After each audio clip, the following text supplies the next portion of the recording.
Nasarachi.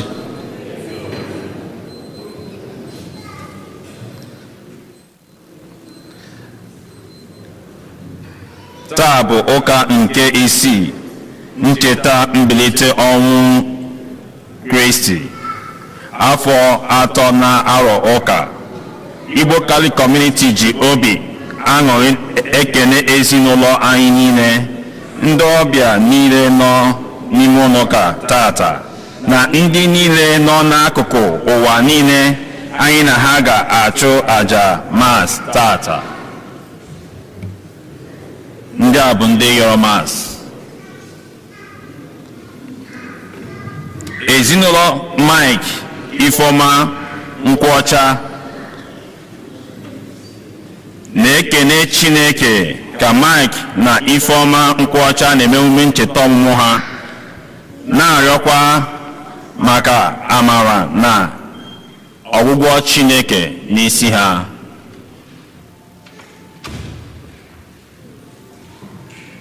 Ezinụlọ Chinyere Nwanze na-ekene Chineke ka onye buchi Nwanze na-eme emume ncheta ọmụmụ ya, na-arịọkwa ka Chineke gaa n'ihu na-agọzi ya. Ladies Auxiliary nke Knight of St. John's International na-ekene Chineke maka ngọzi ya na nchekwaba ya n'isi ụmụ ha, ndị di ha na ha nwa n'onwe ha. Aloy na Cordelia Ohio na-ekene Chineke maka ngọzi ya, na-arịọ maka ngọzi ya nakwa ihe ọma niile nke ha bụ n'uche. Ezinụlọ Omeakụ na-ekene Chineke ka Skola Ogamaka na-eme emume ncheta ọmụmụ ya, na-arịọkwa Chineke ka ọ gaa n'ihu na-emejupụta ya n'ike na ihe nke nwenwe na ihe ọma niile nke o bu n'obi. Ọzọ Ibekwe na-ekene Chineke maka amara ya, ma na-arịọkwa ya maka nchekwaba ya na ọgwụgwọ ya n'isi ya.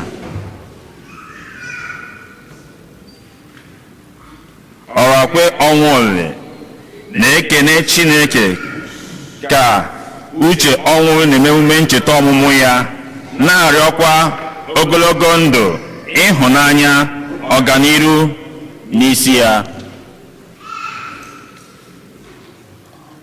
Ụlọma Ihe a na-achọ na-arịọ udo, ịdị n'otu, ịhụnanya na ọganiru n'isi ezinụlọ Ihe a na-achọ nakwa ezumike mkpụrụ obi ndị ezinụlọ Ihe a na-achọ nwụrụ anwụ.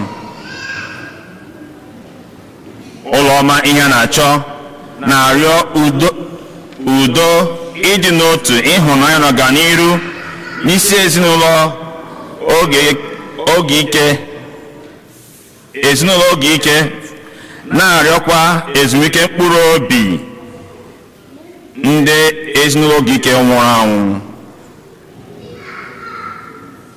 Udoji Family na-arịọ maka ezumike mkpụrụ obi Joe Udoji. Ezinụlọ Chinyere Nwanze na-arịọ maka ezumike mkpụrụ obi Maria Okereke di ya Okegbe Eze.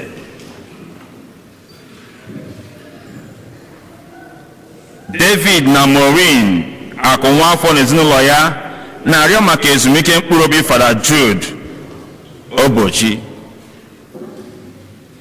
Ka mkpụrụ obi ndị niile nwụrụ anwụ anyị kpọpụtara tata na mkpụrụ obi niile kwere na gara aga.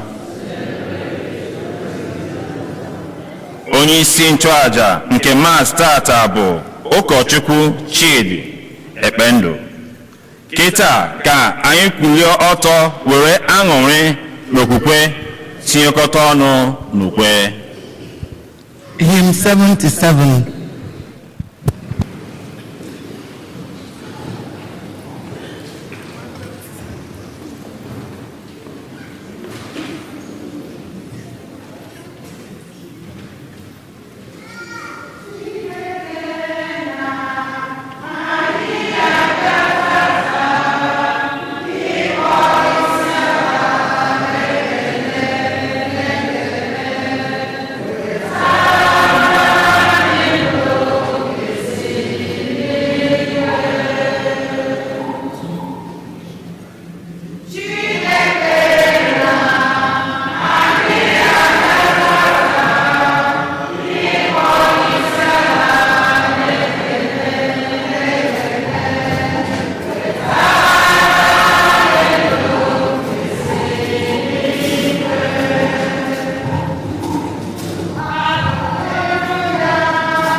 N'aha Nna na Nwa na Mmụọ Nsọ.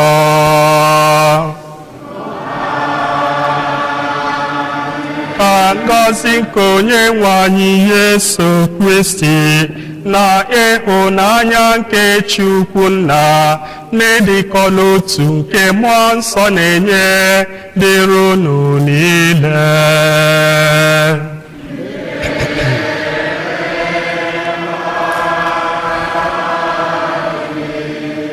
Dị nke Nna Kristi udo dịrị unu. Unu asaala chie, ya dịkwara unu na mma. Dịka anyị si wee mara, tata bụ Sọnde nke 6 n'oge Ista. Ihe ọgụgụ ndị nke a ga-agụrụ anyị n'ụbọchị nke taa, ọkacha ihe ọgụgụ nke mbụ, na-akọwara anyị etu ndị otu Kristi na mmalite si wee gboo mkpa nke ha nwere, esemokwu nke dapụtara n'etiti ha oge nzukọ nsọ Kristi ka na-amalite ọhụrụ. O wee bụrụ ihe mmụta wee nyere anyị, ọkachakwa n'ụbọchị nke taa anyị na-eme ihe anyị na-akpọ na Archdiocese anyị ebe a Mission Appeal. Anyị ga-ekwu maka ya mgbe anyị ga-ekwu okwu Chukwu. Ya bụ iji kwado onwe anyị nke ọma maka nnukwu emume nke Eucharistia, ka anyị nyochaa na akọ na uche anyị ugbu a, yọọ Chineke mgbaghara maka njọ anyị.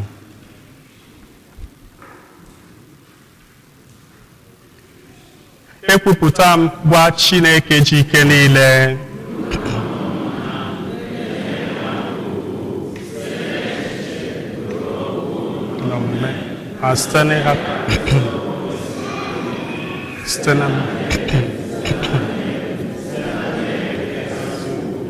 Ya ka m ji ayọ Maria dị ngọzi Virgin ọkpụ na ndị mmụọ ọma na ndị nsọ niile na unu ụmụnna m.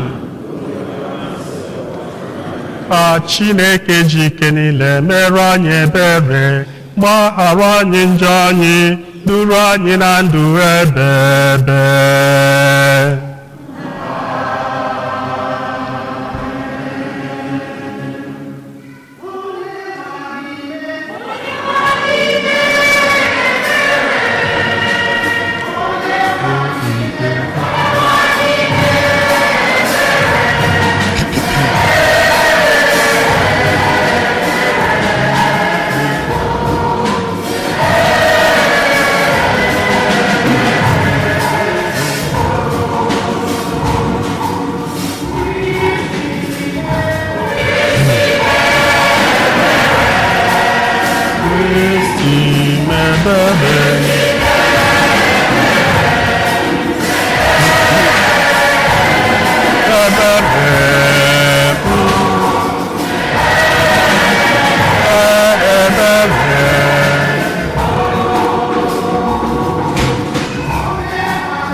Otito dịrị Chineke n'elu kacha elu.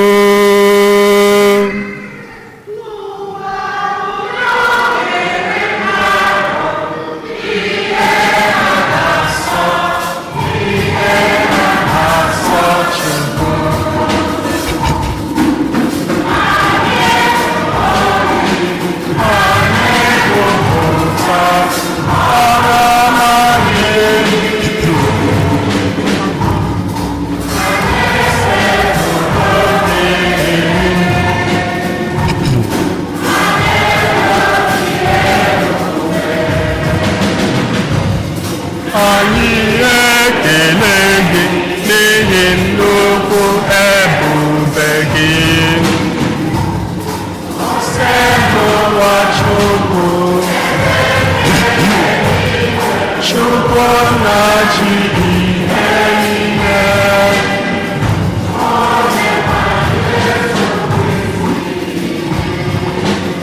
Atụma Chineke mbụ iwe na uju nwanke na onye na-ekpochapụ njọ ụwa mere anyị ebere.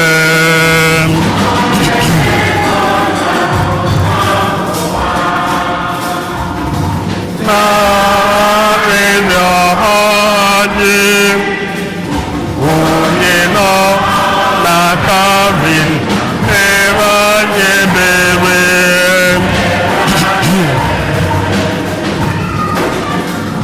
N'ihi na nsọ gị dị asọ.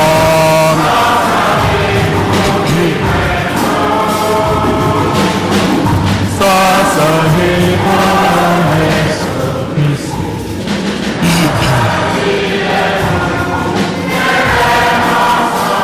n'ebube Chukwu na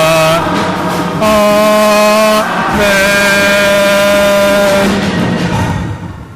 Ka anyị rịọ arịrịọ.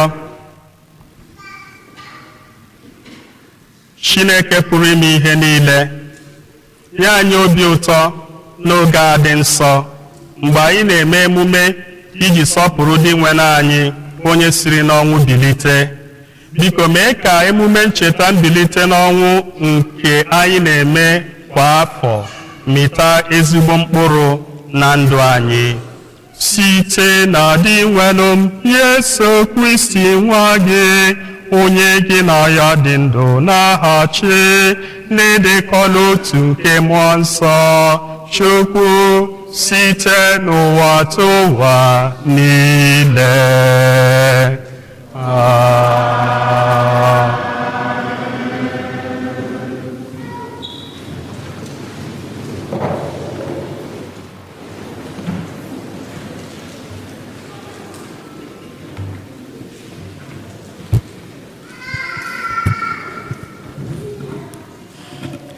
Ihe ọ ga-ewetara n'ọrụ ndị ozi.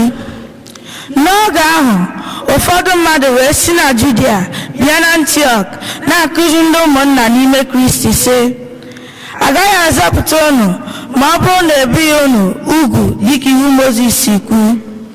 Ha na Pọl na Barnabas rụrịtara ụka n'okwu maka nke a. N'ihi nke a, ụmụazụ wee kpebie ka Pọl na Barnabas na ụfọdụ ndị isi ndị ọzọ nọ na Antiọk soro gaa Jerusalem hụ ụmụazụ na ndị okenye nke nzukọ Kristi banyere okwu a. Mgbe ahụ, ụmụazụ na ndị okenye wee kpebie ịhọpụta ndị ozi a ga-eziga na Antiọk, tinyekwuru Pọl na Barnabas. Ha wee họpụta Judas, onye a na-akpọkwa Basabas, na Silas, ndị bụ ndị a na-asọpụrụ n'etiti ụmụnna. Ha nyekwara ha akwụkwọ ozi ha ga-eji gaa ozi a. Anyị bụ ndị ụmụazụ na ndị okenye na ụmụnna unu. Anyị na-ewetara unu ozi ekele. Ụmụnna anyị ndị bi na Antiọk na Siria na Silisia, unu niile bụ ndị amụrụ na mba ọzọ. Anyị na-ekele unu ekele n'ime Onyenwe anyị. Anyị anụla na ụfọdụ ndị otu anyị siri ebe abịakwute unu, na-esogbu unu, were okwu mee ka obi lụọ unu mmiri. Ma ọ dịghị mgbe ọbụla ha natara ike n'aka anyị ime ihe dị otu a. N'ihi nke a, anyị ezukọrọ were otu obi kpebie izitere unu ndị ozi ụfọdụ ha na ndị anyị hụrụ n'anya bụ Barnabas na Pọl, ndị werela ndụ ha tinye n'ihi aha n'ozi nke Onyenwe anyị Jesu Kristi. Anyị ezitara Judas na Silas, ndị ga-akọwara unu ihu na ihu ihe anyị dere n'akwụkwọ ozi. N'ihi na ọ dị anyị na mmụọ nsọ mma ka ghara ibu unu ibu arụ banyere omenala ndị Juu karịa naanị ihe ndị a dị mkpa. Unu erila erila ihe ọbụla ejiri chi aja nye arụsị, unu erila ọbara, unu erila anụ anyagburu anyagbu, unu akwaghị iko, unu jide onwe unu ghara ime ihe ndị a, unu ga-eme nke ọma. Nọdụnụ mma. Okwu nke osebụ ụwa.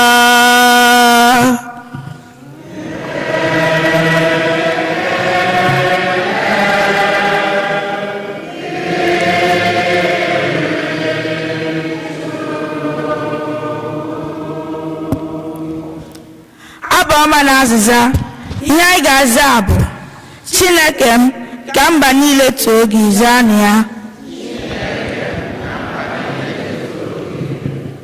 Chineke m, ka mba niile too gị, ka mba niile too gị.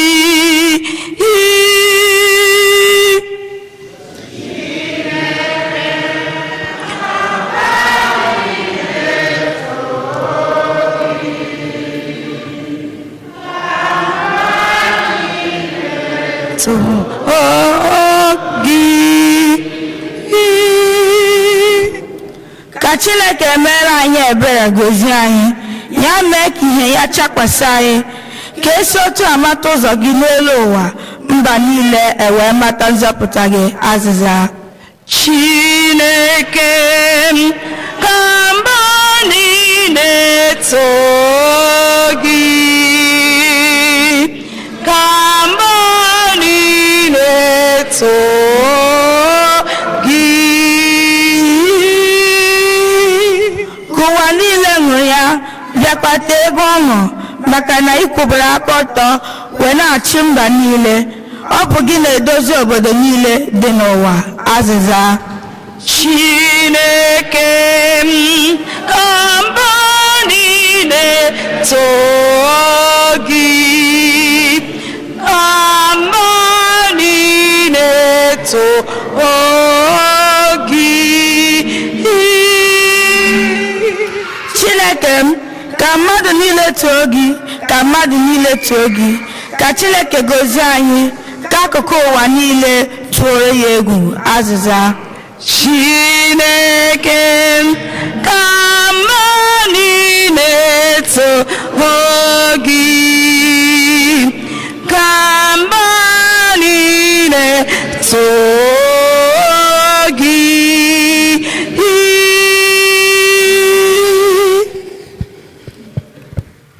Ihe ọgụgụ ewetara n'akwụkwọ Mkpughe. Mmụọ ozi ahụ wee bulie m n'ike mmụọ nsọ, buga m n'otu ugwu dị oke elu. O wee gosi m obodo nsọ ahụ bụ Jerusalem, ka o si n'eluigwe n'ebe Chineke nọ na-arịdata.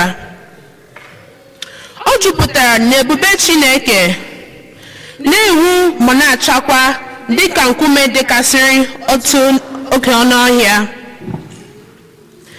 dịka mgbidi dị oke elu, nke nwere ọnụ ụzọ 12, nwekwa ndị mmụọ ozi 12, ndị na-eche ọnụ ụzọ ahụ nche. Edekwasịkwara n'ọnụ ụzọ 12 ahụ aha ebo 12 nke ụmụ Izrel. N'akụkụ ọwụwa anyanwụ nke mgbidi ahụ ọnụ ụzọ 3 dị. N'akụkụ ọdịda anyanwụ ọnụ ụzọ 3 dịkwa. N'akụkụ ugwu ọnụ ụzọ 3 dị. N'akụkụ ndịda ọnụ ụzọ 3 dịkwa. E wuru mgbidi obodo ahụ n'elu nkume ntọala 12. Edekwasịkwara aha ụmụazị 12 nke nwa atụrụ ahụ n'elu nkume 12 ahụ.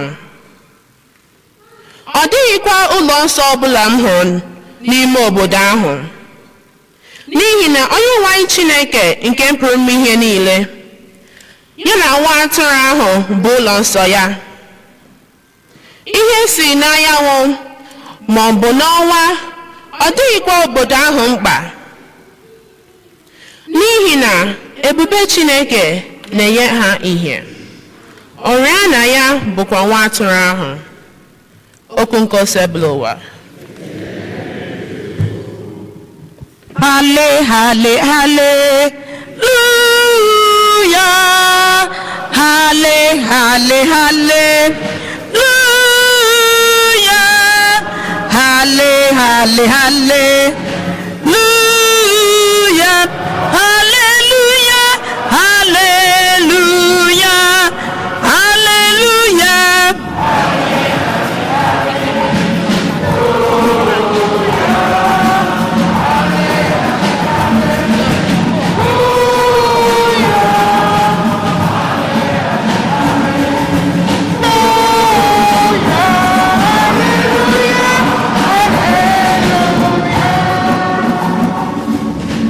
Onye ọbụla hụrụ m n'anya ga-edebe okwu m, nna m ga-ahụkwa ya n'anya, anyị ga-abịakwute ya. Haleluya.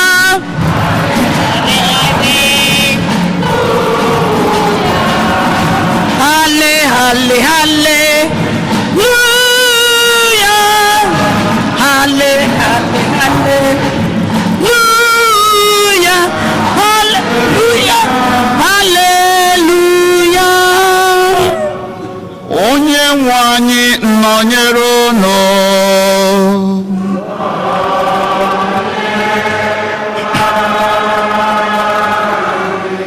Ihe ọgụgụ nke ya si n'ozi ọma dị nsọ nke Jọn dere.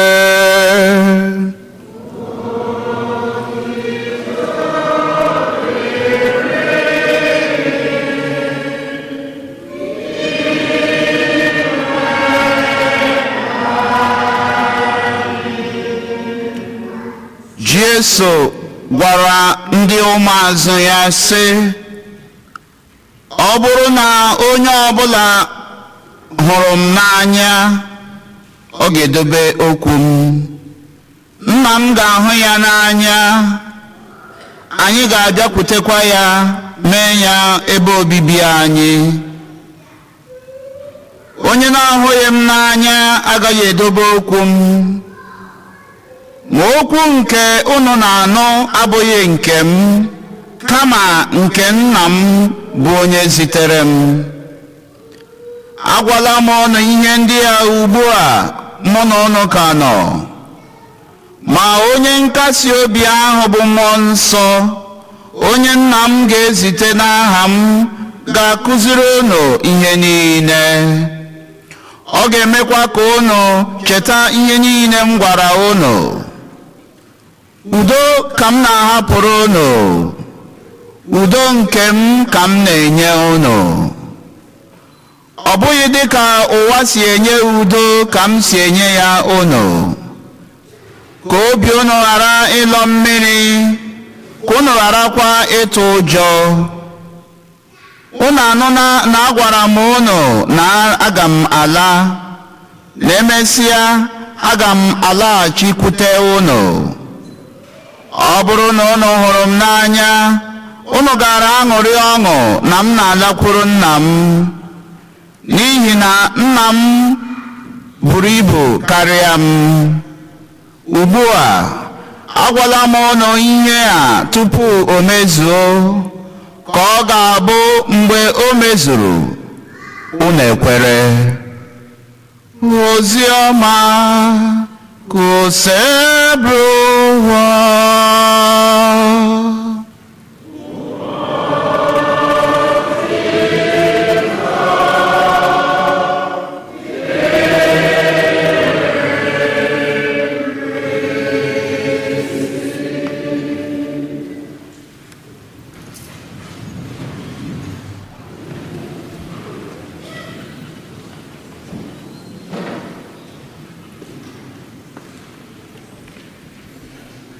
Amen. Amen. I know his name. I know his name. His name is marvelous. I know His name. I know His name. His name is marvelous. I know His name. I know His name. I know His name. His name is wonderful. I know His name. I know His name. I know His name. His name is wonderful. I know His name. I know His name. I know His name. His name is Jesus Christ. I know His name. I know His name. I know His name. His name is wonderful. I know His name. Sing unto the Lord a joyful song. I will praise His name, for the Lord is good. I will sing unto the Lord a joyful song. I will praise His name, for my Lord is good. I will sing unto the Lord a joyful song. I will praise His name, for the Lord is good. I will sing unto the Lord a joyful song.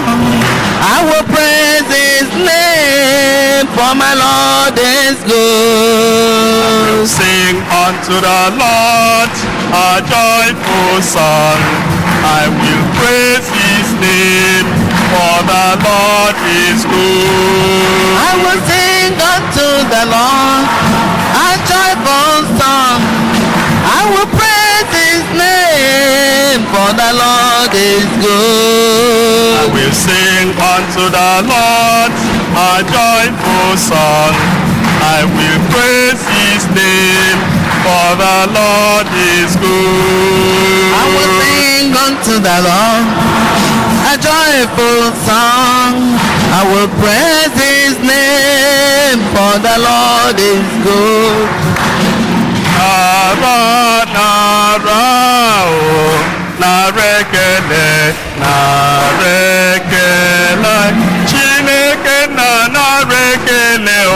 Nara, nara, nara ekele mo, nara ekele mo.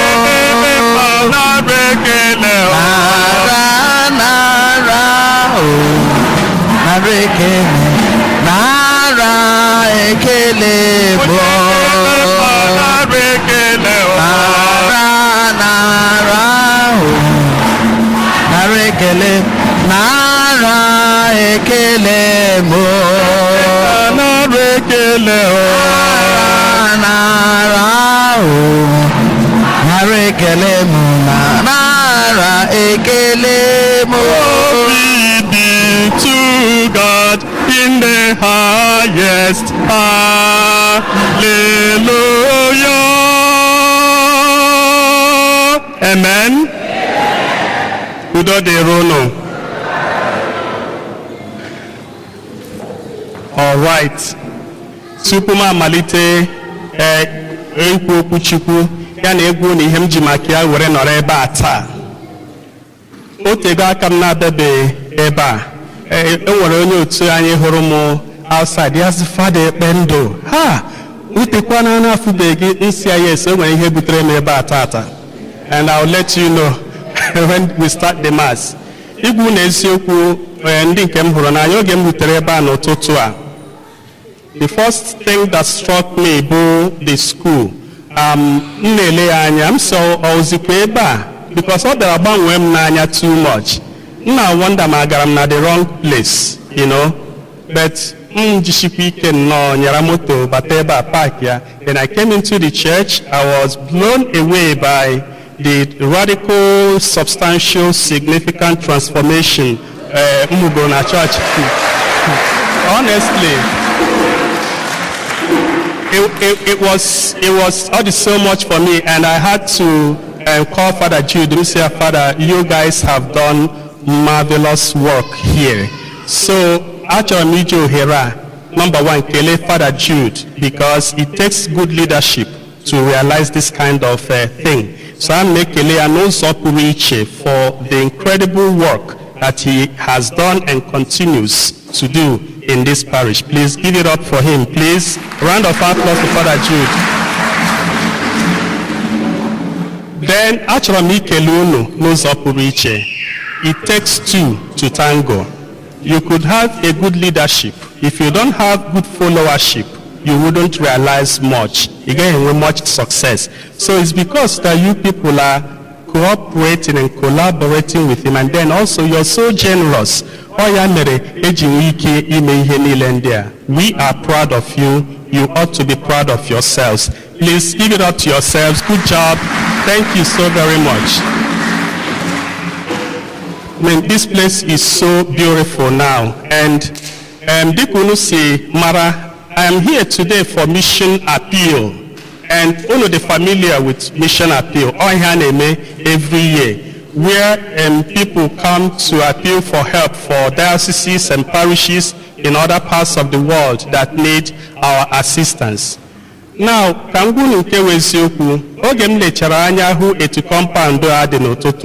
school, how beautiful it is.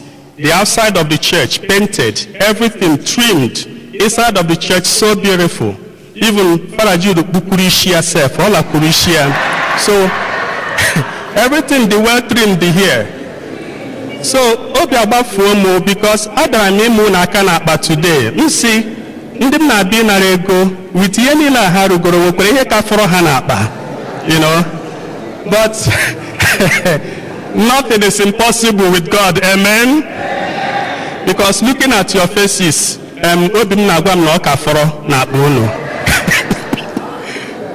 but I am here today to make an appeal for a diocese in Nigeria, Ahera Diocese. And in Kadi Kambe, Anna say Father Chidi, the mission office in the Archdiocese says Father Chidi Biko, I and Ayoge Kegamera mission appeal about one diocese in Afghanistan, about one diocese in Pakistan or India. You know, this one is a diocese that I know very well, and you all know very well about. It's a rural diocese in need of substantial financial assistance. We all know that. But before I start talking about the main thing, Bohe Mishona, Ogadema Kaileba anya n'ihe ọgụgụ ndị agụrụ anyị n'ụbọchị nke taa, ọkacha ihe ọgụgụ nke mbụ. And then that will launch us into the main message I want to put across today. And by the way, we have to commend our daughters for an incredible job.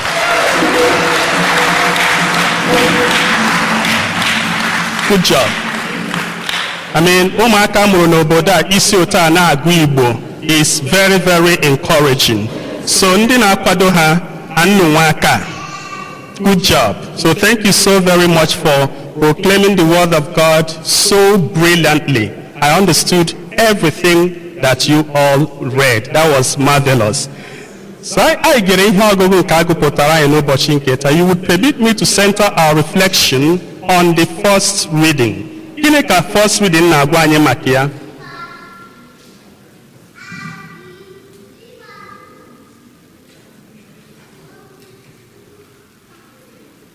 So gịnị ka ihe ọgụgụ nke mbụ na-ekwu okwu maka ya? Ihe ọ na-ekwu okwu maka ya bụ esemokwu enwere n'etiti ndị otu Kristi oge nzukọ nsọ na-amalite ọhụrụ. Unu nwere ike icheta na dị nwa na Jesu Kristi ọ kpọkọwara ụmụazụ ya, and ya nwawo onye Jew. Ndị nke ọ kpọkwara as his apostles and disciples, they were Jews. And then tupu ya alọgoro n'eluigwe, o nyere ha ọrụ si gaa nụzisaa ozi a na mba niile. Amen. Ka ha malitere na-ezisa ozi a, ndị mba ọzọ bidoro na-anabata ozi ọma nke ụmụazụ dị nwe Jesu Kristi na-ezi ha.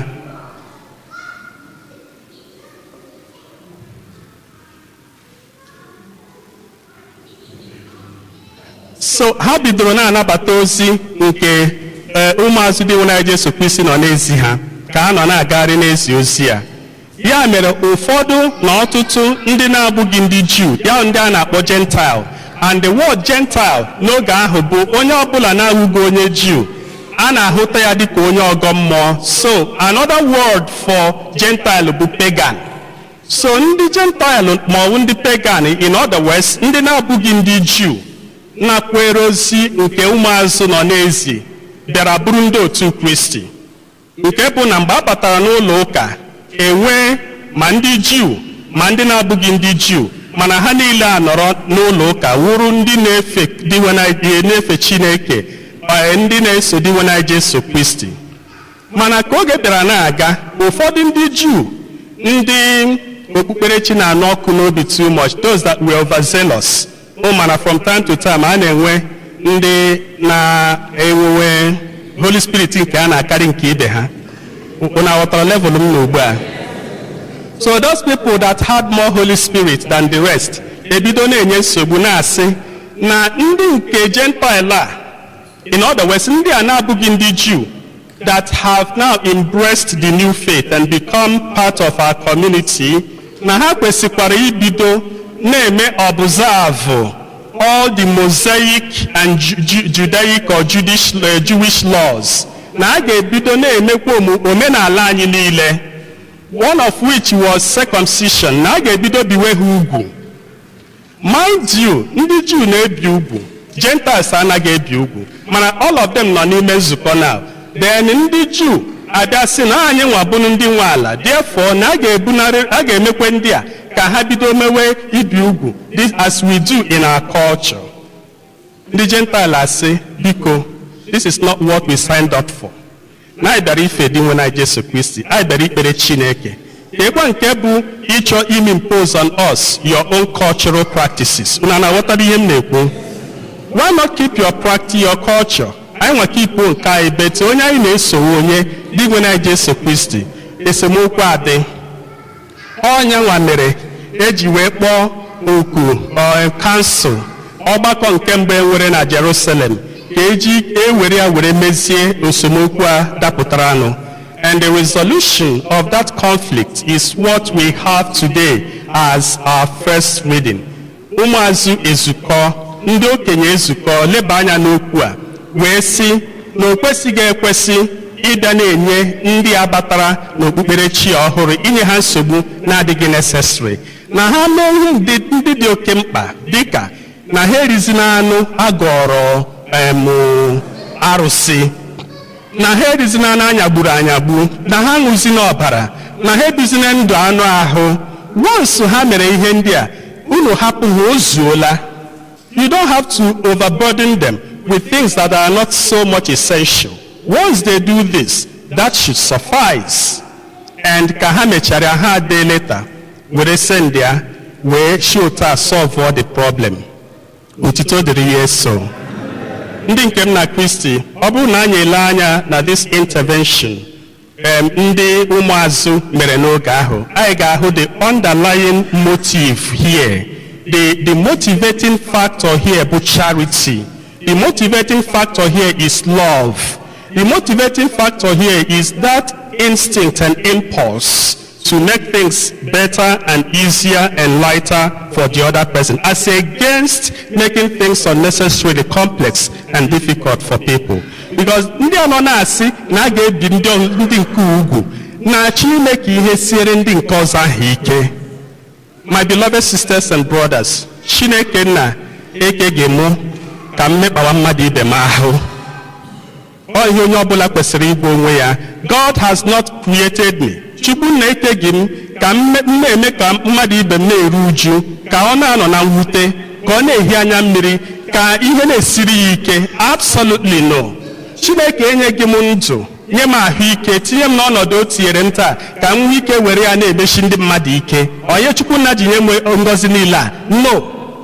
O nyere m ya ka m nwee ike gọzie ndị nọ n'akụkụ m. That applies to everybody here. God has created you so that you would impact positively on the lives of those around you. God could not have made you ka e were thorn on the flesh of others. Unu ekpere nke ahụ? Yes. And so all ya bụ ihe mere the early Christian community ji wee zukọ wee sị mba ọ baghị uru, o kwesịghị ekwesị na anyị ga-ebo ndị ibu karịrị ha, ọ dịghị necessary. Ha mee ihe kwesịrị ka eme, that should be enough. And so taa ka esi wee solve that problem, nzukọ enwe ike na-aga n'ihu. Ndị nke m na Kristi, ọkwa ụdị ihe ahụ ka Chineke na-atụ anya n'aka anyị n'ụbọchị nke taa, na anyị kwesịrị ile ndị ọzọ anyị nwere ike inyere aka, anyị enyere ha aka. Dịka m sigoro gwa unu, onye ọbụla Chineke gọziri, onye a nwere an obligation ịgọzi ndị ọzọ. Unu ekwekwara nke ahụ? When God blesses you, God expects you to bless others. Now, dịka m si gwa unu na ana m ayọ unu ego maka enyemaka for the Diocese of Ahera in Nigeria, amakwazi m na onye ọbụla n'ime anyị here nwere mkpa nke ya n'otu n'otu. We all have our own financial challenges, financial burdens, financial responsibilities. Mana geenụ ntị very well. Mgbe ọbụla a na-asị gị nyere mmadụ aka ma ọ na gị nyere ndị ọzọ aka, the basic understanding abụrụ na agụwa na onwe gị na-enwezighị mkpa. Some na-eche na tupu gị nyewe aka na ị ga-ebugodo ụzọ solve problems niile ngụwa nwere. Is that the right understanding? Is that the right understanding? Now, ọ bụrụ na ị na-emepụ aka ị na-emepụ enweghị ihe ọ na-cost gị, unu mana charity that costs you nothing, I don't think it is worth it. The real charity is the one that costs you. Ọ dị ka ị chọrọ imepụ aka gaa chịrị shoe gị richagoro alignment dash amụ. Amamụ na ọtara level m nọ now. I just want to help this guy. Gị na shoe gị na-enwezi otu wee adị adị gaa dash ya mịa den na-efe onwe gị fan na imepụrụ aka. Amen. Amen. Mmepụ aka dị ihe ahụ. The real mmepụ aka is something that costs you. So ihe m ji na-ekwu ya bụ, I am very much aware of the fact na unu niile n'ebe a, anyị niile n'ebe a, anyị nwechara our own responsibilities both ma n'obodo a and ma na Nigeria. Ndị na-akpọ unu na phone every day anaghị agụta ha n'ọnụ. Eziokwu ka asị. Eziokwu ka asị. I can tell, even from your faces, I can tell enwere ndị nọ nga block chagoro for the numbers from Nigeria. Because the calls are so many, so we understand. However, my beloved sisters and brothers, whenever you want to, engage in a charitable gesture, wepụta ihe chọrọ inye si Chineke, kpekwasị ekpere n'isi ya. Lord, ana m eme sacrifice a, ana m achụ aja maka so and so things.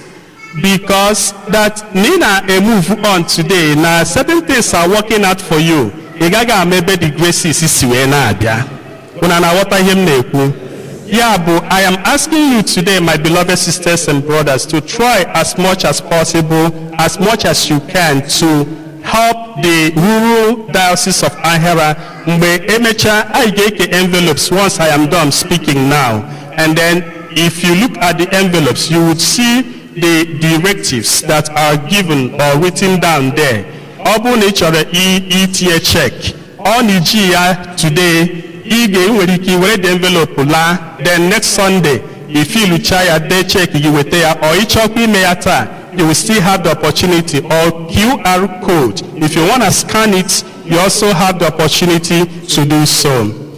And so on magunu, Chineke nagana agozi unu, oga na-egboro unu mkpa unu, oga na-take care of your needs, oga na-achụrụ na ajọ mmadụ na ajọ mmụọ n'aha Jesus.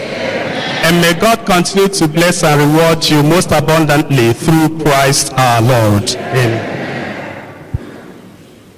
And so at this point, I invite the ushers, please. You may go around and distribute the envelopes for the mission appeal.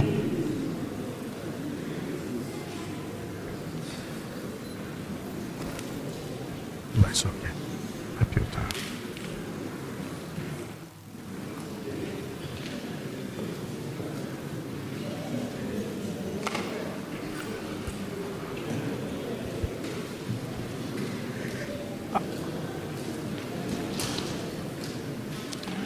as I did mention, imepe the envelopes, you would see,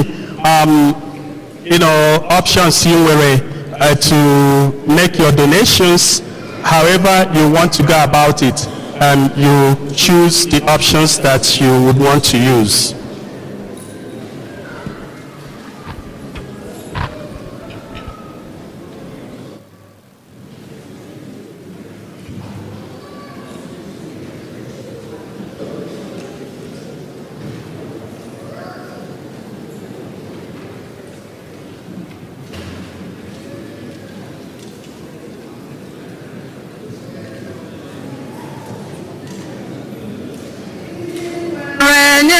Chineke ọgaranya n'eluigwe ka mma, ọgaranya n'eluigwe ka mma, ọgaranya were akụ gị nyenu ndị ka mma, ịbụ milonia n'eluigwe ka mma, n'ihi n'ebe akụ gị dị ka obi gị ga-adị, ọgaranya n'eluigwe ka mma. All right. While that goes on, please, may we stand. Biko kwuru n'ọtọ. Ekwe m n'otu Chineke, nna ji ike niile, onye mere eluigwe na ala, na ihe dum a na-ahụ anya, na ndị anaghị ahụ anya, ya na otu onye nwe anyị Yesu Kristi, so otu nwa Chineke mụrụ, nna mụrụ tupu ụwa tụ ụwa niile, Chukwu si na Chukwu, ihe si n'ihe. Ezi Chukwu si n'ezi Chukwu, amụrụ amụ emeghị eme, ya na nna bụ otu ihe na ihe ha ji bụrụ Chukwu, onye si na ya mee ihe dum, onye maka ihe anyị bụ mmadụ na maka ihi nsọpụta anyị si n'eluigwe gbadata, o were ahụ na Virgin Maria site na mmụọ nsọ ọ bụrụ mmadụ, abịa kpọgbuo ya n'oge n'ihi anyị, n'oge ọchịchị Pontius Pilate, ta ahụhụ, ọnwụọ, elie ya, ma o bilitere n'ụbọchị nke atọ ka akwụkwọ nsọ si kwuo, ọrọgoro n'eluigwe, nọrọ n'aka nri Nna, ma ọ ga-abịaghachi ọzọ n'ebube ya ikpe ndị dị ndụ na ndị nwụrụ anwụ ikpe, onye ọchịchị ya enweghị njedebe. Ekwe m na mmụọ nsọ, onye nwe anyị na-enye ndụ, onye siri na Nna na Nwa pụta, onye a na-esekpuru na-etokọdo na Nna na Nwa, onye si na ndị amụma kwuo okwu. Ekwe m n'otu nzukọ nsọ Katọlik na Apọstọlik, ekwupụta m otu baptizim nke mgbaghara njọ, ana m atụ anya mbilite n'ọnwụ ndị nwụrụ anwụ na ndụ ụwa ga-abịanụ. Mgbadụ ka anyị were ohere ugbu a kọsara Chineke mkpa anyị na mkpa nke ụwa niile. Anyị amara, tụkwasị ya ngọzi, Chineke biko nna zitere anyị amara.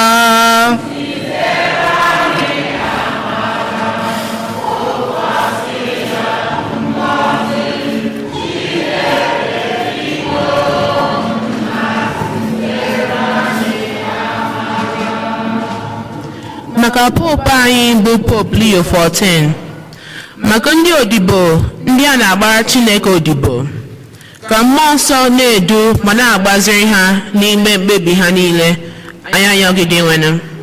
Zitere anyị, zite amara gị, tụkwasị ya ngọzi na biko eze zitere anyị amara. Maka mgba n'obodo na-ahụ na otu ihe ziri ezi, ka ha na-egbo mkpa ụmụ ogbenye na nke dị niile nọ na mkpa, anya yọgide nwenu.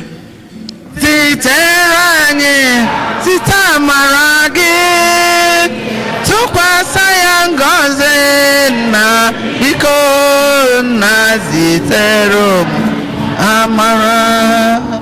Maka ndị na-ata ahụhụ, ka ha nweta aṅụrị nke mbilite n'ọnwụ Kristi, anya yọgide nwenu.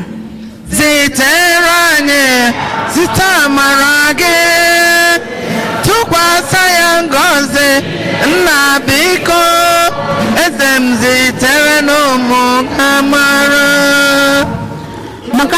ọrịa site n'arịrịọ nke nna anyị dị asọ bụ Virgin Maria, ka ha nweta ọgwụgwọ nsọ na ahụike, ka emere ndị nwụrụ anwụ ọnụ ụzọ eluigwe. Anyị ayọgidewenụ. Zitere anyị zite amara gị, eze tụkwasị ya ngọzi, papa biko, nna m zitere n'ụmụ gị amara. Maka ndị ọgbakọ nke okwukwe anyị, ka anyị na-achọpụta ozu ahụrụ iji echeta ma sọpụrụ ndị nyere ndụ ha iji obodo ọzọ. Anyị ayọgidewenụ. Zitere anyị zite amara gị, biko tụkwasị ya ngọzi, eze m biko, dadi m zitere n'ụmụ gị amara. Maka ndị niile wepụgo ụwa, ọ kachasị ndị anyị na-elote na Jamas taa, ka ngọzi nke sitere na aja nke emeghere ha ọnụ ụzọ eluigwe. Anyị ayọgidewenụ. Zitere anyị azite amara gị, biko tụkwasị ya ngọzi, eze biko, dadi m zitere n'ụmụ gị amara. ngwanụ ka anyị hụlata n'isi anyị ugbu a kọsara Chineke mkpa anyị ndị dịgasị iche iche.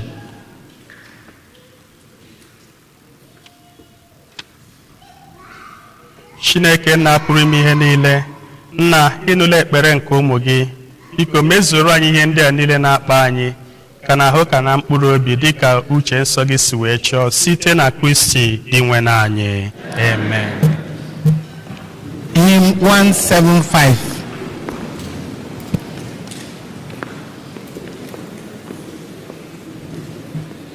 Oitodiri Yesu maka envelopu a ekere kịta dịka fada si wee kọwaa, ọ bụ na ọgụgụ ndị tinye ego na envelopu nke ha, inwe ike tinye na basket onyinye, ọ bụkwa na itinyebe ego nke gị, inwe ike weta ya na Sọnde. Oitodiri Yesu.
ekele ya mma ewo ya mma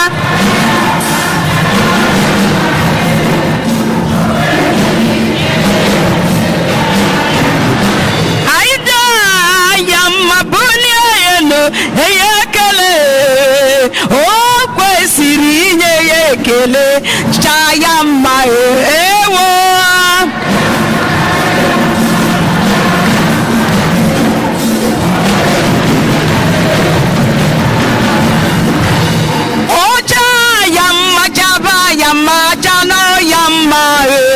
o kwesịrị inye ya ekele ya mma ewo ya mma ya mma o kwesịrị inye ya ekele enu ụwa mmadụ bio ya mma n'oja Jehova enu ụwa mmadụ bio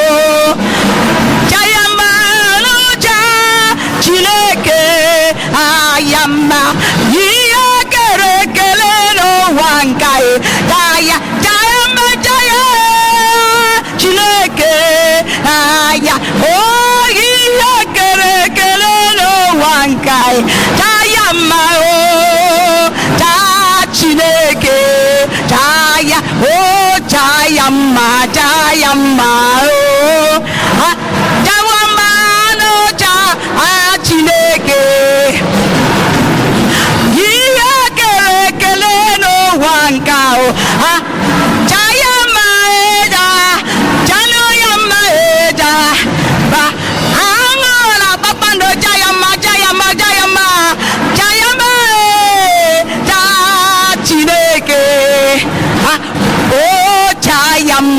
Jayama oh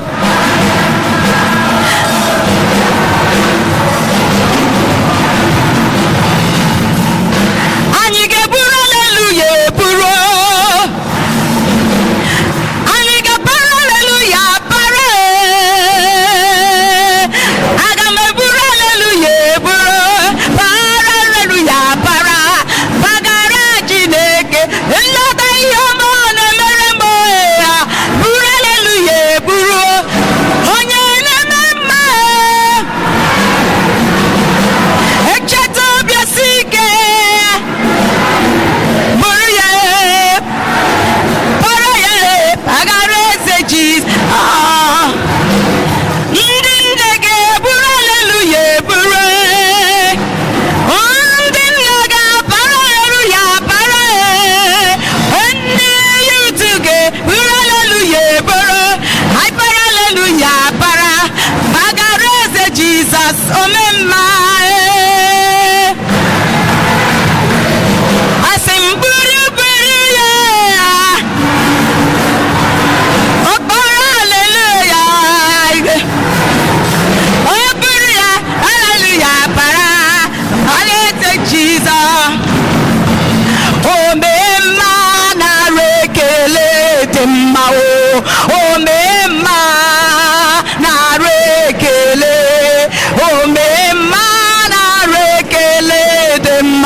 Chineke mo aka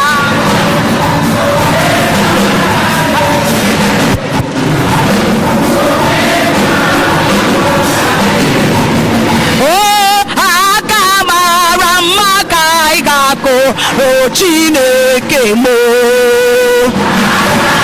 aka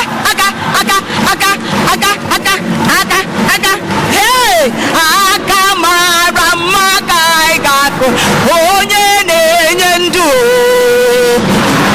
ọkọbara ya ka mara mma ọkọbara ya ka mara mma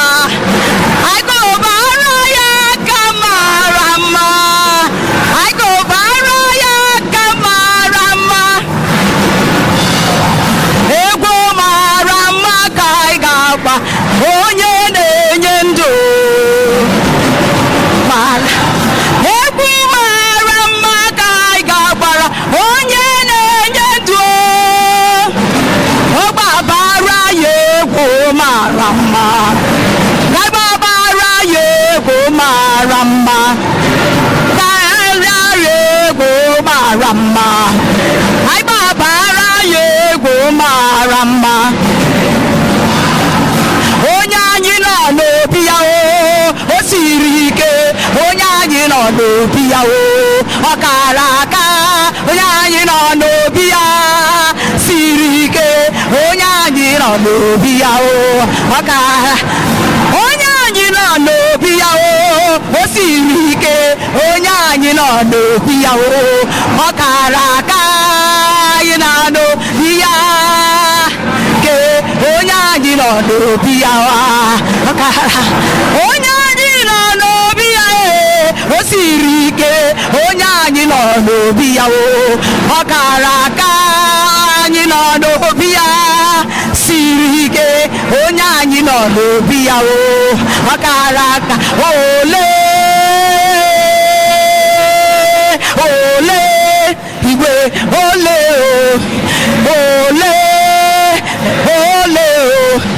Chineke mo mere m amara ọkaka mere m amara ole ebe ka mma eluigwe ka mma ole ebe ka mma eluigwe ka mma n'ụwa ọ dị mma dị ncha ekwere ego ma aga m agbaba n'ime Chineke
bịakwanụ ụmụnne m ka aja mụ na unu na-achụ bụrụ ihe ga-asọ Chukwu nna ji ike niile ịnaranụ.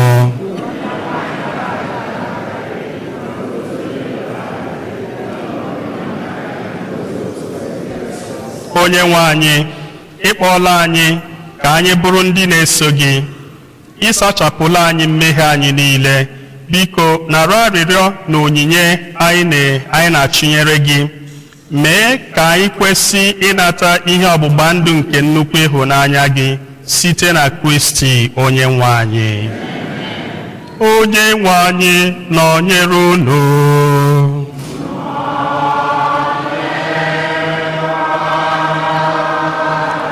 Welite n'obi elu.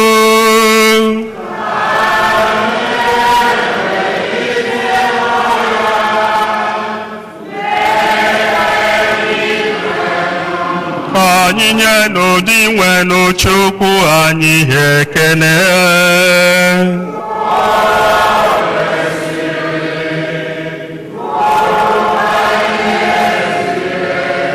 O kwesịrị ezie bụrụkwa ihe ziri ezi n'aha azọ ndụ na anyị ga-eto gị oge niile, o sebụrụ ụwa ma ọ kacha mkpa n'oge dị ugbu a, mgbe Kristi onye bụ Paska anyị na-abụzi ihe eji chụọ aja. Ya bụ ezi nwa atụrụ onye kpochapụrụ njọ nke ụwa, onye jiri ọnwụ nke ya were merie ọnwụ nke anyị, bịa si na mbilite n'ọnwụ ya nyeghachi anyị ndụ. N'ihi nke ya anyị na-eso igwe ndị mmụọ ọma niile nke eluigwe na-eto ebube gị oge niile n'ukwe na-asị:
Nna, ịdị nsọ ezie, sọ gị na-edo ihe dum nsọ. Anyị na-arịọ ka ido onyinye ndị ya nsọ site n'ihukwasa ha mmụọ gị, ka ha wee ghọrọ anyị ahụ na ọbara nke onye nwe anyị Jesu Kristi, onye bịara tupu edunye ya n'ọnwụ nke o jiri aka ya were nara, were achịcha nye gị ekele na otito, nyawa ya nye ya ụmụazụ ya sị: naranụ nke a, rienụ ya unu niile, nke a bụ ahụ m nke a ga-edurunye maka unu.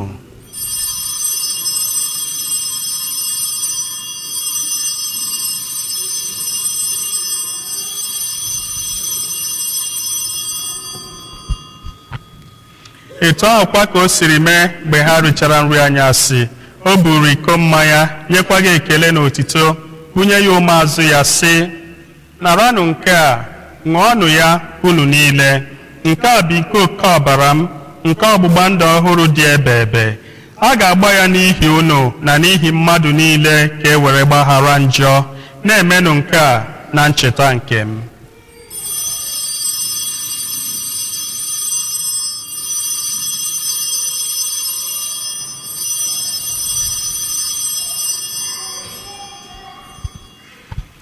Ka anyị kwupụtanụ ihe omimi nke okwukwe anyị na-eme ugbu a.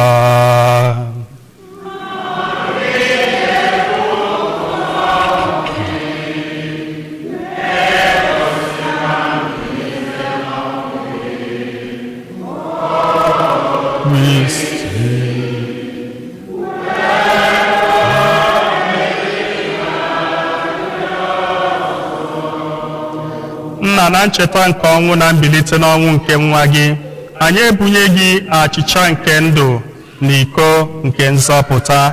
Anyị na-ekele gị n'ihi na ị kwere ka anyị dị mma ịkwụrụ n'ihu gị na-efe gị. Anyị ji umeala rịọ ka anyị bụ ndị na-anata ahụ na ọbara nke Kristi bụrụ otu site na njikọ nke mmụọ nsọ. Nna, cheta nzukọ gị gazuru ụwa niile. Mee ka ịhụnanya gị jupụta ya. Gọzie popu anyị bụ Leo the 14th na bishọp anyị bụ Gomez na ndị ofufe ọlta gị niile. Chetakwa ụmụnne anyị ndị ji okwukwe were gaa n'ezumike nke ọnwụ, kpọbata ha na ndị ọzọ niile nwụrụ anwụ n'ihe nke ebube gị. Biko mere anyị niile ebere ka anyị soro Virgin Maria dị ngọzi, nne nke Chukwu, na ndị apọstụl na ndị nsọ gị niile, ndị mere uche gị n'ụwa wee keta ndụ ebe ebe, ka anyị sorokwa ha na-eto gị na-edo gị ebube site na Jesu Kristi nwa gị. Amen.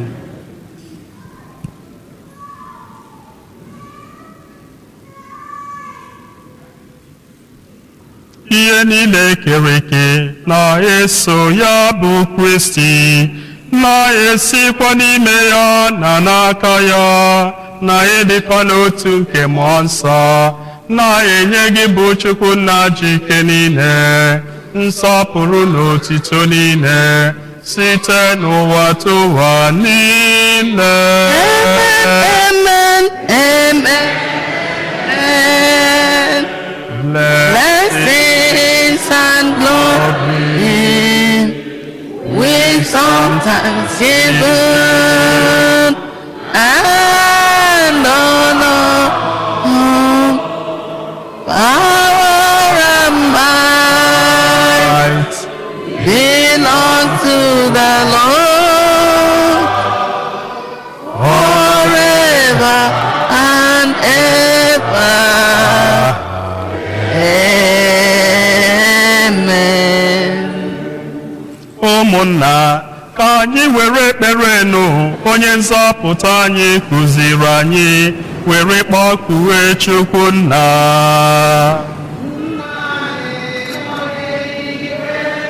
Otito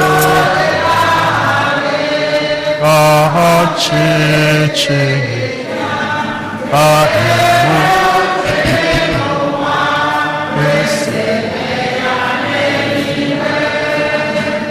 nye anyị tata.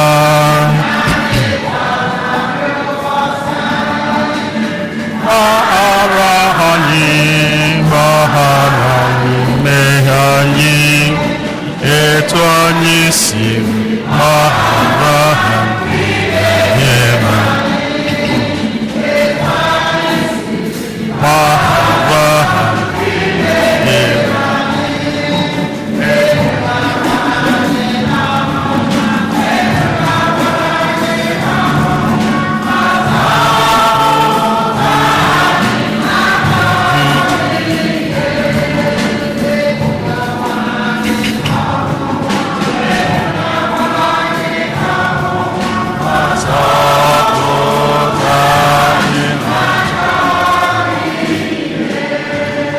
nzọpụta anyị na-arịọ gị, o sepụrụ ụwa n'ajọ ihe niile, were ebere nye udo n'oge nke anyị. Site n'inye aka ebere gị, ka zọpụta anyị na njọ oge niile. Anyị were gbalaha nsogbu niile, were nchekwube dị nsọ na-atụ anya maka mbịaghachi nke onye nzọpụta anyị, Yesu Kristi.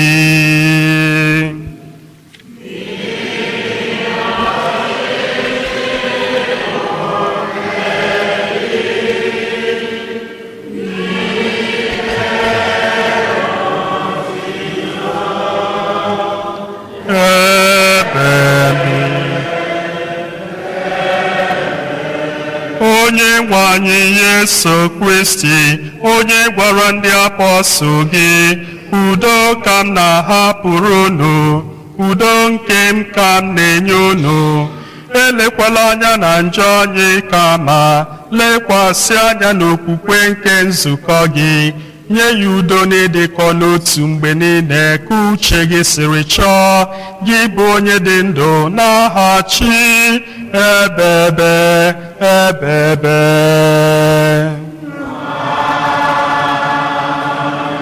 Udo nke osebụrụ ụwa dịrị unu mgbe niile.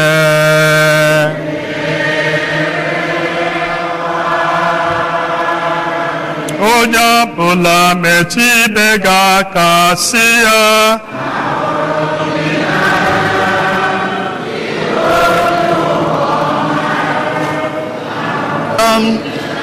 onye ọbụla metụ nwanne gị aka, sị ya, ewo ịkpọ onye ụwa ọma o, ahụrụ m. Onye bịara ụka metụ nwanne gị aka, kelee ya, ahụrụ m.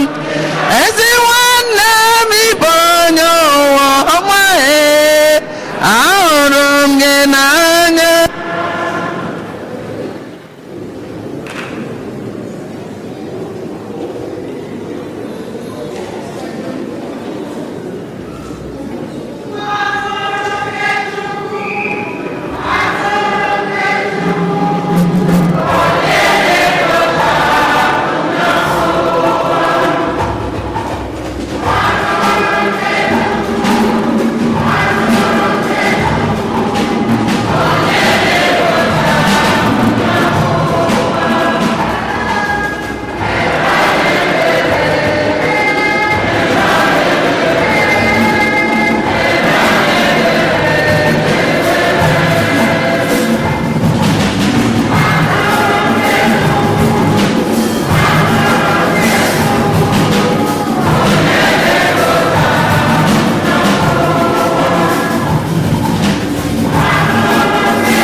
leenụ nwa atụrụ nke Chukwu, leenụ onye na-ekpochapụ njọ nke ụwa.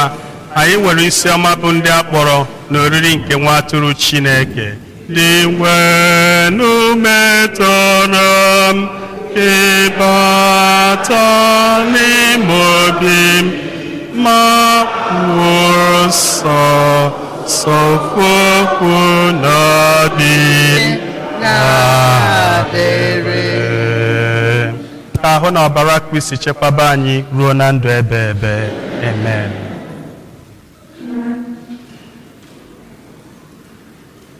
Hymn number 55.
228. 228.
ka anyị rịọ arịrịọ.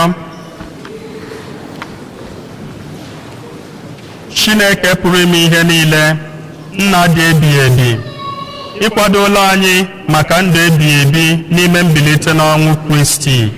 Biko mụbaa n'ime anyị mkpụrụ ọgbụgba ndụ nke mbilite n'ọnwụ Kristi. Kụnyekwe n'ime obi anyị ike sitere na nri nke nzọpụta anyị site na Kristi onye nwe anyị. Biko ka anyị nọrọ n'ọdọ maka ọkwa parish anyị.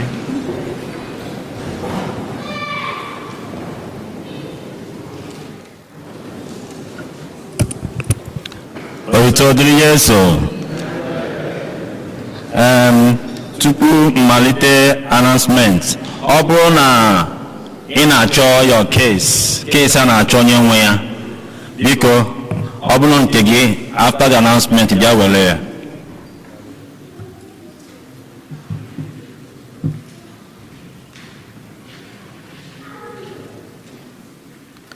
A na-eme ka anyị mara na ndị na-agụpụtara anyị ndị na-agụ ihe ọgụgụ ebe a ga-enwe ọgbakọ ha ma gbasaa mass. The lectors ha ga-enwe dia ọgbakọ ma gbasaa mass. Ikusa nke 2025 nke ga-adị na Houston, Texas, a na-emekwa ka anyị mara na ọ bụrụ na ọ ka nwe ndị ka chọrọ ndị ga-aga na-ebukube ụgbọelu maọbụ ebe ha ga-anọ bụ hotel ka ha mee ya kịta iji wee benata ego. Young adult choir ga-adị ma gbasaa mass.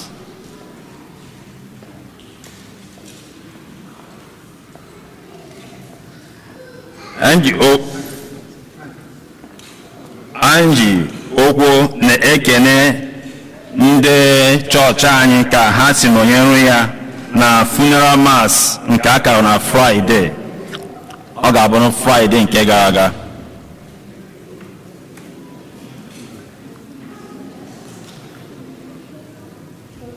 Luisa and Tony Nkwaku ha nọ ebe a. Luisa and Tony Nkwaku.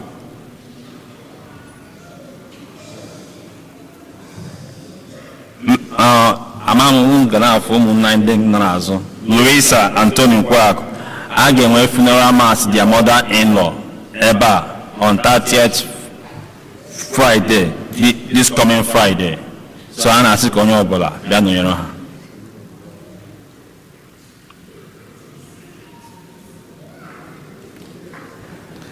Biko tupu m gawa n'iru, ana m akpọlite ofu ụkọchukwu ndị so kara anyị mass tata. Ọ sị na o nwere ihe o nwere ịgwa anyị, nke onye ahụ ya bụ Fada Peter Amadi.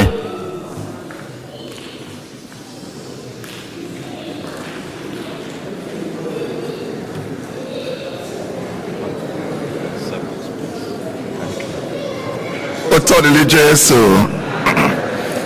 Otito dịrị Jesu. Anụghị m olu unu. Otito dịrị Jesu.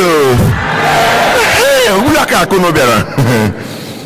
So n'aha pastor anyị Fada Jude Mobi, aha Fada kara anyị maasị taa bụ Fada Chidekpendo, na aha Fada nwanne m nwoke kwa nnukwu ebe a bụ Fada Marcelinus Mbata, ka m jikwa na-ekele ụlọ niile ndị St. Eugene's Catholic Church maka nnọkọ anyị nọkọrọ taa. Ọ bụ eziokwu na abịala m ebe a for some time bịakwuru unu maths. Mama m ga-echetekwe. Anakwa m abịa ebe a maka confessions from time to time. Oge Fada Jude kpọkwara m ka m nwike bịa anya aka, mana ihe mere m n'ihe anaghị m abịa kwamgbe bụ maka ebe m nọ. Anaghị m enwecha ohere ahụ. Ọ dị ka ya ejiri m eriri kechie m ebe ahụ, m si m fụta asị m olo. So mana Chukwu eme n'ebere ha ahụ ha ejiri kee m eriri ahụ, eji m aka adoberile ya. So aka m esokwa Fada Ekpendo wee na-ekele unu maka ọrụ ndị ụlọọrụ gasịga na St. Eugene's ebe a. Unu ahụ na ọrụ ndị a bụ ọrụ ndị pụtara ihe, ndị na-egosikwanụ n'ezie na ọ bụ ndị nwere okwukwe. Ahụ na m oge bishọp anyị nke nwụrụ anwụ, bishọp na-egbu, oge o kwuga maka katidral anyị oge anyị nọ n'Owerri, ya sị na ọ bụ testimony of the faith of the people. So anyị na-ele anya hụ ka ụlọ ụka n'ode na ihe ndị nụrụ gasị ọhịa na-agba aka ebe maka okwukwe ụnụ. Ya bụ na aka nke ọzọ ka m jikwara n'ihi na anatala m ikikere site n'aka pastọ ụnụ bụ Fada Jude maka iri ụlọ ka unu nwee ike bịa nọnyere m na mmemme nke graduation nkwa na 20th anniversary. Ọ ga-abụ ma ọnwa June gba abalị asatọ na St. Jero Sanuma.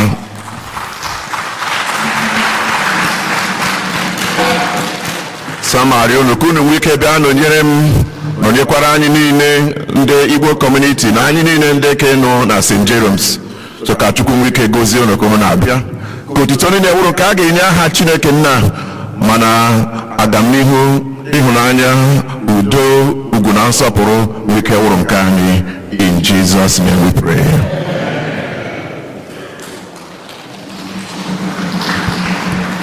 Thank you, Father. Kịta ana m akpọlite ndị niile nke amụrụ n'ọnwa Mee. Ọ bụrụ na ị na-ebe na amụ bụ n'ọnwa Mee, kwụrụ n'ụkwụ gị biko. Ka a na-akwụrụ ụkwụ ha aka ha. Ndị kwaya. Happy birthday.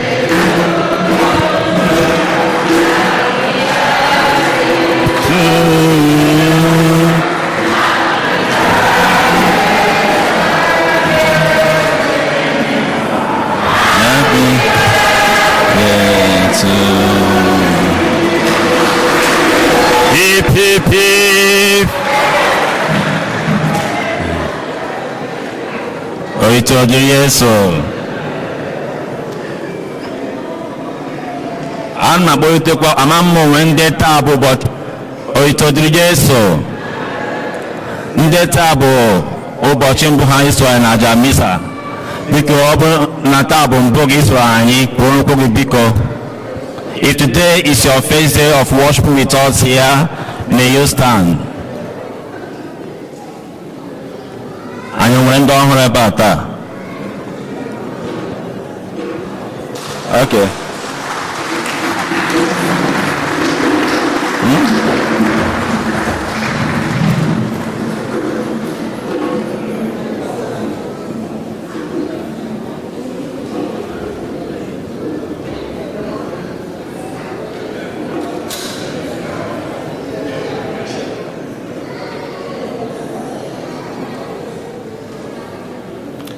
Kịta anyị na-ekele ndị fara akara anyị ụka n'ụbọchị tata.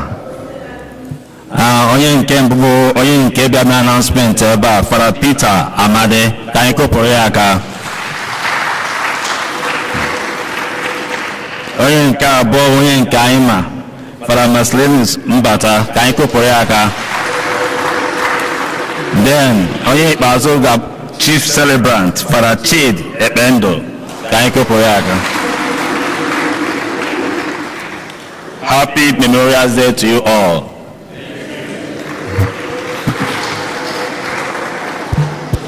Choir, youth and young adult choir, unwe practice after the church. Thank you. Right, before the final blessing, I would like to give a little opportunity to Father Marcellinus.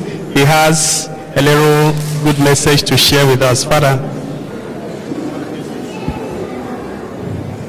Otito dịrị Jesu. Otu ihe butere m n'etiti unu taa. O wezụkwa na m na-abịa ebe a mbụ. Mana obi m jupụtara n'ekele. Ọ bụ ihe m jiri bịa n'etiti unu. Ịbịa si unu, thank you, unu agbalịala. Unu bịara megba m ihu.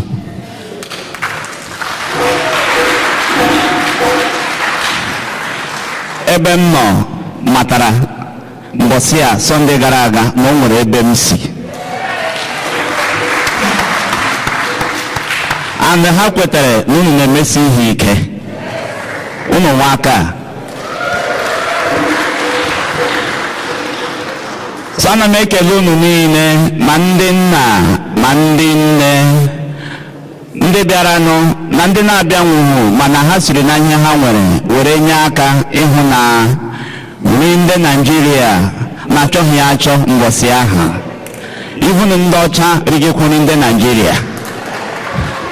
So thank you so much. Ana m ekele Father Jude Umeobi, na-ekele unu niile ma ndị nna ma ndị nne na-asị Chineke gọziere m unu. Ihe dị ka unu akọkwala m. O ji mmemme ọnụ ihere ka gị akọkwala m. Echi m ga-ịhụ gị, ihe m ji emere gị ọjị akọkwala m. Ya dịkwa unu na mma n'aha Jizọs. Praise the Lord.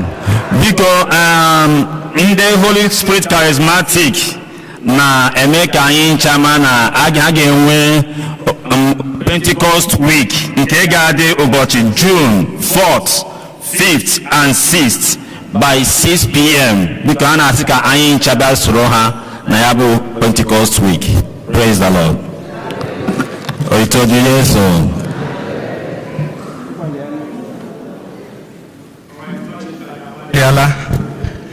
Before Ngozi Ikpeazu, achọrọ m iji ohere a once again kelee Father Jude, our pastor, for the opportunity that he gave me today to come and celebrate this Mass and worship the Lord with you. And once again, also, achọrọ m ikele Father Jude, kelekwa unu n'ụzọ pụrụ iche maka ọrụ unu na-arụọla ebe a na it is just unbelievable. So thank you so very much. Biko, continue to support the pastor, Father Jude, continue to collaborate with him. The good work is very evident here. Please, again, thank you so very much. And then I would also like to thank all the people that helped us in this Mass. We are very grateful to the ushers. Thank you, ushers. Thank you so very much for your assistance. We are very grateful to the lectors. So please, good job. Thank you. We are very, very, very grateful to the choir for making our liturgy very lively. Thank you, choir. We also thank our altar servers. We are so proud of you guys. Thank you so very much. And then last but not the least, my brother priest, Father Peter and Father Marcellinus, we appreciate your presences here. Thank you so very much. All right. Maka Ngozi Ikpeazu, onye nwe anyị nọnyere unu.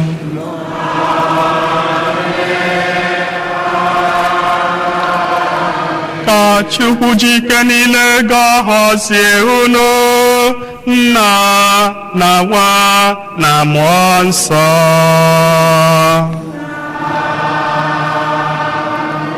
Lawanụ misa gwụsịgo,